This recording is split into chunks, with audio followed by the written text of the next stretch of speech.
안녕하세요. 오늘도 사연 살롱을 찾아주셔서 감사합니다. 40대 중반의 한 아이 엄마예요. 저는 아주 평범한 가정에서 자랐어요. 아버지는 동네에서 슈퍼를 하셨고 엄마는 가정주부였어요. 학교에서 친구들과도 잘 어울리고 공부도 곧 잘하는 애였죠. 저희 집이 동네 장사를 한다고 부끄럽게 생각해 본 적은 없었어요. 정말 못 살지도 않았고 뭐가 크게 부족하지도 않았거든요. 친구들도 저희 집에 와서 자고 가기도 했고 아빠 가게에서 물건을 사기도 했어요. 그런 평범한 행복 속에서 즐겁게 살았던 것 같아요. 하지만 이런 제 생각을 크게 흔드는 일이 생겼어요. 저는 성적이 좋아서 괜찮은 대학교의 경영학과에 들어갔어요. 하지만 꼭 경영과 관련된 일을 하고 싶다는 마음은 없었기 때문에 취직에 걱정 없을 정도의 성적만 받으면서 부담 없이 대학 생활을 즐겼던 것 같아요. 그러다가 3학년이 되었고 복학한 선배를 알게 됐어요. 그 사람과는 과 모임에서 몇 번 본 게 전부였는데 어느 날 갑자기 데이트 신청을 하더군요. 심주영, 내가 너 지켜봤는데 좀 괜찮은 애인 것 같아. 나 한번 만나보지 않을래? 후회하지는 않을 거야. 선배는 뭘 보고 저를 괜찮다고 하는 거예요? 집안이 딱히 좋은 것 같지도 않은데 별로 기도 안 죽고 공부도 곧 잘하고 스타일도 나쁘지 않아서. 저는 그 말이 어이없기도 했지만 한편으로는 귀엽다는 느낌이 들었어요. 거칠 것 없고 솔직한 것 같았거든요. 그 선배와 만남을 시작했고 4학년 때 취직 준비를 하면서 잠시 헤어졌었어요. 당시 선배가 했던 말이 저를 화나게 하기도 했고요. 넌 다 좋은데 그렇게 먹고 사는 거에 아등바등하는 건 볼품 없어. 집 못 사는 거 티내는 것도 아니고. 우리 집이 뭐가 어떻다고 그래. 우리 괜찮아. 먹고 살만해. 그리고 집이 어떻든 간에 사람이 당연히 살면서 일을 해야지. 에이, 그건 아니지. 우리 과 애들 봐봐. 너처럼 못 사는 애들 몇이나 되나. 너도 말은 안 하지만 솔직히 속으로는 막 기죽고 그러지? 저는 그날로 그 사람과 연락을 끊었어요. 물론 경영학과에 집안 좋은 애들이 많은 건 사실이었지만 저처럼 평범한 애들도 꽤 있었는데 선배 눈에는 안 보였던 것 같아요. 저는 자꾸 그런 걸로 상처를 주는 그 사람과 더 이상 얘기하기 싫었죠. 그런 걸로 말씨름할 만큼 한가하지도 않았거든요. 저는 열심히 취업 준비를 했고 그 결과 좋은 회사의 기획팀에 들어가게 됐어요. 친구들과 가족들 모두 저를 축하해 주었어요.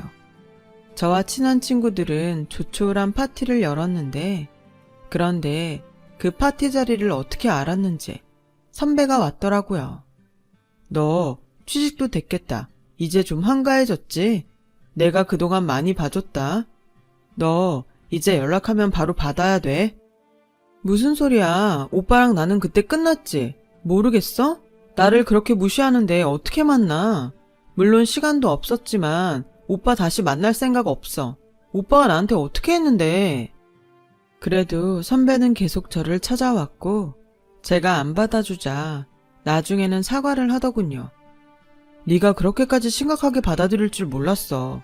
내가 깊이 생각하고 말하는 타입은 아니잖아. 정말 나쁜 뜻이 있어서 그렇게 말한 건 아니었어. 화 풀어. 나 너 계속 기다렸단 말이야. 그 말에 제 상한 감정은 조금씩 풀리기 시작하더라고요. 선배 말처럼 저를 좋아하는 마음이 크니까 지금까지 기다렸겠다 싶어서 다시 만나게 됐어요. 그렇게 졸업식을 하게 됐고 저는 본격적으로 회사에 다니게 됐죠. 그 사람은 미국 유학 시험 준비를 한다고 학원에 다니며 공부를 계속했어요. 저는 회사 업무에 대해 배울 게 많아서 한동안 제때 퇴근을 못하고 일에만 매달렸어요. 자연히 그 사람을 만나지 못하고 지나갈 때가 많았죠. 그러자 그 사람은 화를 내기 시작하더라고요. 너는 그렇게 일이 좋아? 어떻게 일주일에 하루도 나 만날 시간이 없어? 그러고도 네가 내 여자친구야? 지금은 어쩔 수 없어. 난 신입이고 일 배울 것도 많단 말이야. 시간을 내기 싫은 게 아니라 못 내는 거라고. 라며 설득을 했지만 그 사람은 이해를 못했어요. 그러더니 아예 퇴근 시간부터 회사 앞에 와서 기다리기 시작하더군요. 저는 이게 다 저를 너무 좋아해서 그러는 거라고 생각했죠. 이야기 끝에 일주일에 한 번은 꼭 시간을 내기로 약속했어요. 또 저 때문에 회사 앞까지 오느라 공부에 지장이 가는 것도 싫었고요.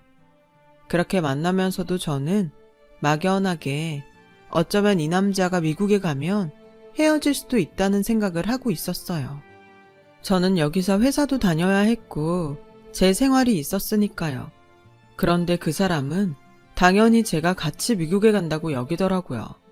저는 미국에 같이 갈 생각이 없다고 했고요.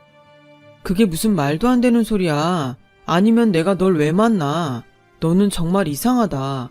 그럼 나랑 헤어질 생각을 하고 만난다는 거야? 그거야. 오빠가 미국에 가게 되면 당연히 나랑은 헤어지지 않을까? 그런 마음은 갖고 있다는 거지. 솔직히 미래는 어떻게 될지 모르잖아. 아니야. 당연히 같이 가야지. 너 그렇게 생각했다니 정말 섭섭하다. 그때부터 정말 고민에 빠지게 됐어요. 제 생활을 포기하고 미국에 가는 게 맞는 건가 싶었죠. 친구들 생각은 반반으로 나뉘었어요. 거기 가서 나도 같이 공부를 하면 된다는 의견도 있었고, 확신이 없으면 안 가는 게 낫다고 하는 사람들도 있었어요. 부모님은 제가 미국에 갔으면 좋겠다고 하셨어요. 특히 엄마는 그게 저한테 더 좋은 길이라고 생각하셨고요. 네가 몰라서 그러는데 외국에 가서 살다 오는 게 굉장히 큰 이득이라고 하더라. 너 학교 다닐 때도 어학연수 한번 못 갔는데 얼마나 좋은 기회니?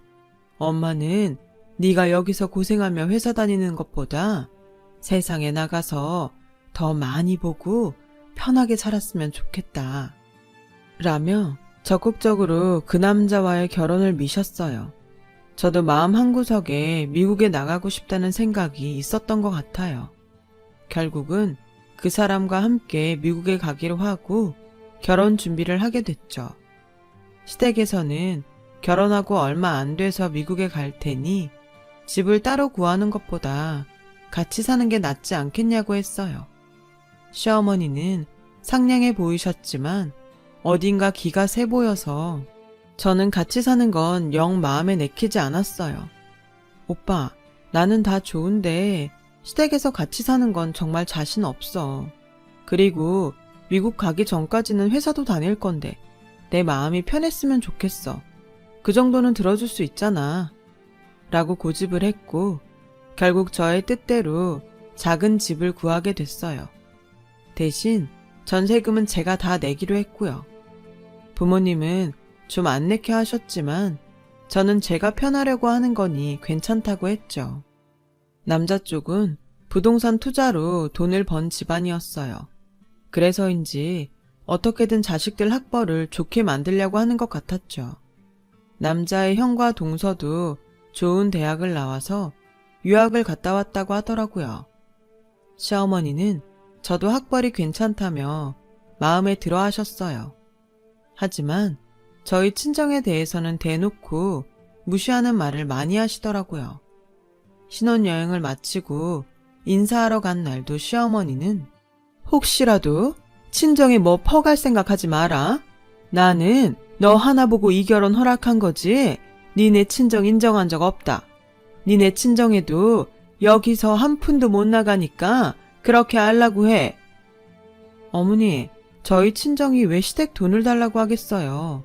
그럴 일 절대 없어요. 저희 집도 먹고 살 만큼 돈 있고요. 라고 하자 시어머니부터 시아버지, 남편까지 다 피식 웃더군요. 네가 번 돈도 일절 안 된다. 너는 어떻게 생각할지 모르지만 일단 결혼을 했으니 남의 식구 아니냐? 그럼 너한테 뭘 바라면 안 되지. 네 말대로 니네 친정도 먹고 살만하다면 네가 돈 줄 일도 없을 테니까 너도 주의를 좀 했으면 좋겠다. 라며 은근히 비꼬듯 말하는데 속에서 울컥 치밀더라고요. 저는 시댁에 있는 내내 불편한 표정으로 아무 말도 하지 않았고 남편은 눈치 없이 떠들고 먹고 하느라 정신이 없었어요. 집에 돌아와서 시어머니 말이 기분 나빴다고 했더니 남편은 근데 엄마 말이 틀린 건 아니잖아. 그런 걸 뭘 기분 나빠해? 너 그게 다 열등감에서 오는 거야. 인정할 건 그냥 인정해. 그러면 기분 나쁠 게 뭐가 있어? 솔직히 니네 친정 못 사는 거 사실이잖아. 우리 집 못 살지 않아. 오빠네보다는 못해도 어디 가서 기죽을 정도도 아니고. 아니, 오빠도 그렇고 오빠네 식구들은 왜 그렇게 우리 집을 무시하는 거야? 어디가 니네 집이야. 이제 니네 집은 여기지. 그리고 동네 슈퍼하면서 뭘 그렇게 돈 있다 못 살지 않는데 박박 우겨. 네가 그러니까 더 못 사는 거 티나. 어디 가서 누가 무슨 말을 해도 그러지 좀 마. 나까지 창피하게 만들지 말고. 아니, 이렇게 우습게 알면서 나랑 왜 결혼했어? 나는 그냥 네가 좋으니까 결혼했지. 아까 엄마 말 못 들었어? 너 하나만 봤다고 하잖아. 나도 마찬가지야. 정말이지 저는 신혼여행에서 돌아온 첫날부터 결혼한 걸 후회하게 될지는 꿈에도 몰랐어요. 이렇게까지 저희 친정을 무시할 거라고는 생각도 못했거든요. 시어머니의 간섭은 그걸로 끝이 아니었어요.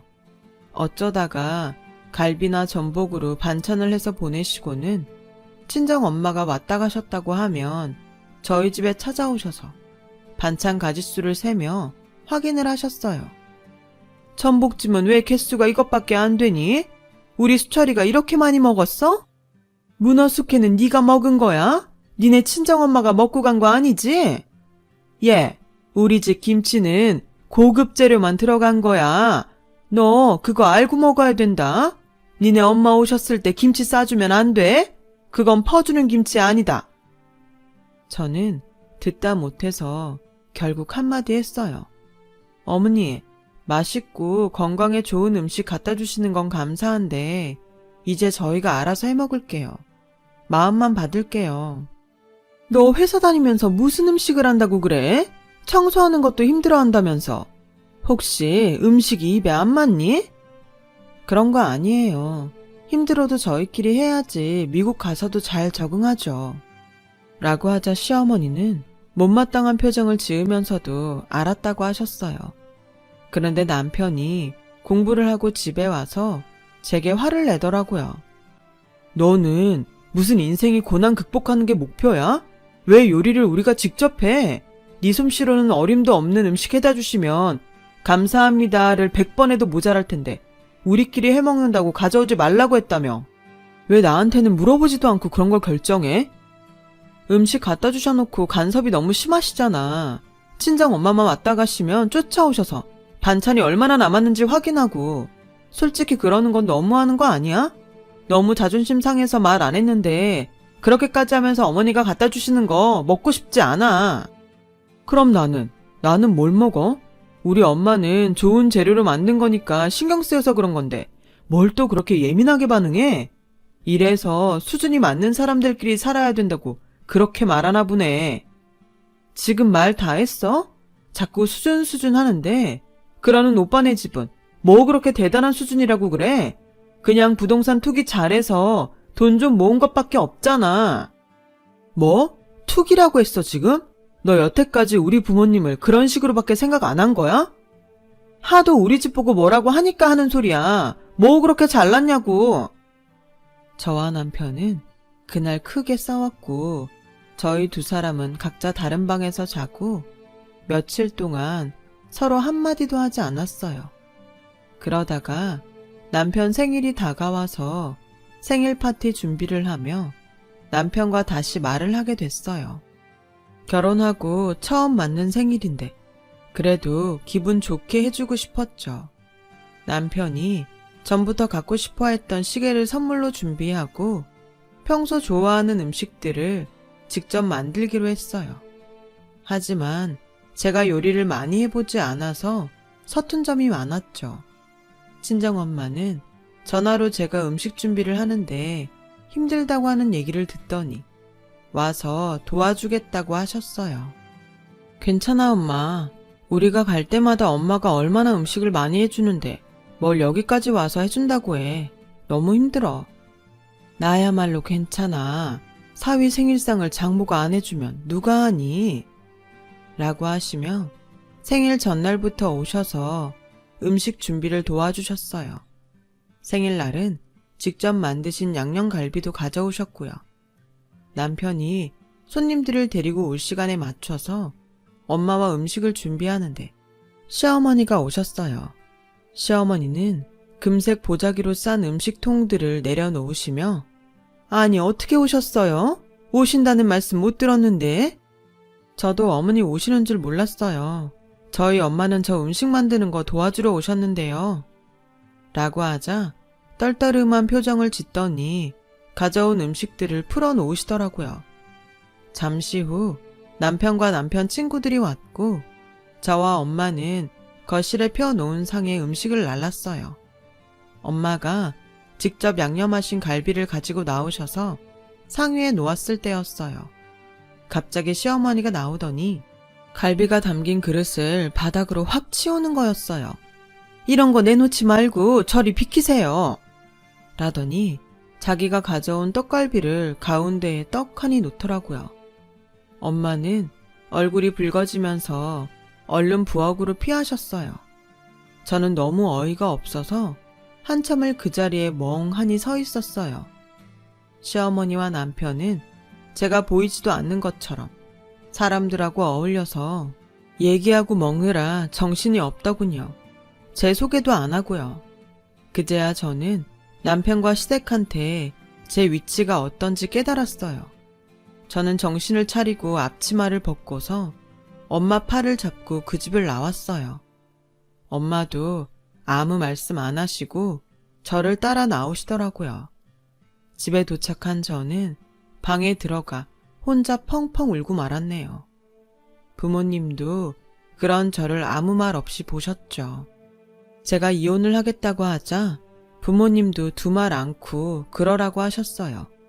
알고 보니 그동안 시어머니가 친정에 몇 번이나 전화를 해서 저를 꼬셔서 돈 빼내갈 생각하지 말라고 했다는 거였어요. 정말 너무 어이가 없고 화가 나는데 그걸 갚아줄 방법이 없다는 게 더 화가 나더라고요. 그런 중에도 남편은 속이 뒤집히는 말만 했어요. 아니, 그때는 장모님이 좀 눈치가 없으셨던 거 맞잖아. 손님들 상에 그렇게 저렴한 양념갈비를 내놓으면 어떡하냐? 우리 엄마가 또 그런 건 못 참거든. 근데 너 진짜 나랑 이혼하게? 그거 솔직히 너한테 더 불리한 거 알지? 나는 남자고 몇 개월 안 산 거라 괜찮은데 넌 여자라 다르잖아. 실수하지 말고 잘 생각해봐. 내가 한 가장 큰 실수는 너를 만나서 결혼까지 한 거야. 다시 결혼 못하는 일이 있어도 니네하고는 인연 끝낼 거야. 그렇게 저는 이혼을 했고 남편 집에서 비싼 변호사를 선임하면서 위자료도 많이 받지 못하고 끝났어요. 너무 속이 상했지만 이렇게 인연이 끝난 것도 다행이라고 생각했죠. 저는 친한 선배 투자회사에서 다시 일을 하게 됐어요. 정말 한 5년간 다른 건 생각 안 하고 일만 했던 것 같아요. 그렇게 열심히 일을 하다 보니 회사에서도 인정을 받게 됐고 우리 회사 법률 문제를 맡고 있는 법무회사의 변호사에게 고백도 받게 됐어요. 그분은 몇 년 전 부인과 사별을 했고 제가 이혼했다는 것도 알고 있었죠. 짧았던 결혼 생활이지만 기억이 너무 안 좋아서 망설였는데 그분이 워낙 진실되게 설득하기도 했고 그분 어머님도 만나면서 좋은 분들이라는 확신이 생겨 재혼을 결심하게 됐어요. 재혼하고 2년 후 저희는 예쁜 딸을 낳게 되었어요. 저희 부부는 물론이고 양쪽 집안에서도 다 너무 좋아하셨어요. 그렇게 행복한 시간을 보내고 있는데 어느 날 믿지 못할 사람과 마주쳤어요. 바로 전 남편이었죠. 그 사람은 우리 회사에서 투자를 받기 위해 왔더라고요. 제가 맡은 일은 아니었기 때문에 못 본 척하고 있었는데 저한테 와서 먼저 말을 거는 거였어요. 너 여기서 뭐해? 혹시 여기 다니는 거야? 야, 어떻게 이런 데서 만나냐? 진짜 너랑 내 인연도 질기다 질겨. 그렇게 얘기하는데 아무래도 제가 회사에서 허드렛 일을 한다고 생각하는 것 같더라고요. 계속 저를 위아래로 훑어보며 자기는 유학을 갔다 와서 대기업에서 일하다가 창업을 하게 됐다며 자랑을 늘어놓았어요.